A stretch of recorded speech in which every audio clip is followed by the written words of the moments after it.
दुनिया में जितनी भी जंगें लड़ी जाती हैं उन सब में ढाल होती है, हथियार होते हैं और सामने एक दुश्मन होता है जिसे हम देख सकते हैं, जिससे हम अपना बचाव कर सकते हैं। लेकिन क्या कभी आपने उस युद्ध के बारे में सोचा है जो किसी मैदान में नहीं बल्कि आपके अपने भीतर चल रहा होता है, जहां ना कोई ढाल काम आती है ना कोई हथियार। सच तो यह है कि सबसे मुश्किल लड़ाई अपने आप से होती है। बाहरी दुनिया से लड़ना आसान है। जब कोई दूसरा आप पर सवाल उठाता है तो आप तर्क दे सकते हैं, खुद को सही साबित कर सकते हैं।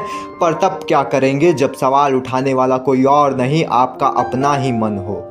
रात के सन्नाटे में जब पूरी दुनिया सो रही होती है तब हमारे विचार हमसे हिसाब मांगते हैं। हमारा डर, हमारी असफलताएं, अतीत की गलतियां और भविष्य की चिंताएं सब एक साथ सामने आकर खड़ी हो जाती हैं।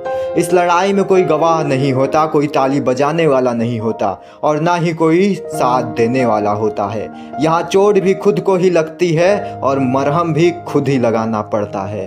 हम अक्सर दूसरों की गलतियों को माफ़ कर देते हैं लेकिन खुद को माफ़ करना भूल जाते हैं। हम दुनिया से तो बहुत हमदर्दी जताते हैं पर खुद के प्रति इतने कठोर हो जाते हैं कि अपनी ही खुशियों को ख़त्म कर बैठते हैं।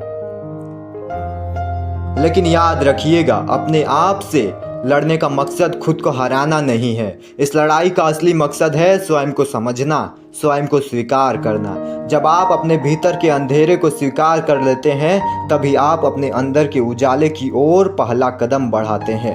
अपने डर से भागिए मत, उसका सामना कीजिए। अपनी कमियों से नफरत मत कीजिए, उन्हें संवारने का प्रयास कीजिए।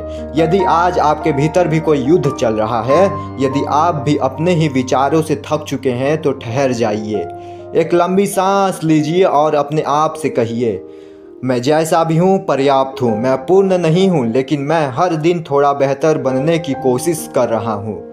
खुद का सबसे बड़ा आलोचक बनने के बजाय खुद का सबसे सच्चा दोस्त बनिए, क्योंकि जिस दिन आप खुद से जंग जीत जाएंगे उस दिन दुनिया की कोई भी चुनौती आपको तोड़ नहीं पाएगी, क्योंकि अंत में स्वयं पर पाई गई विजय ही जीवन की सबसे सच्ची और सुंदर जीत होती है।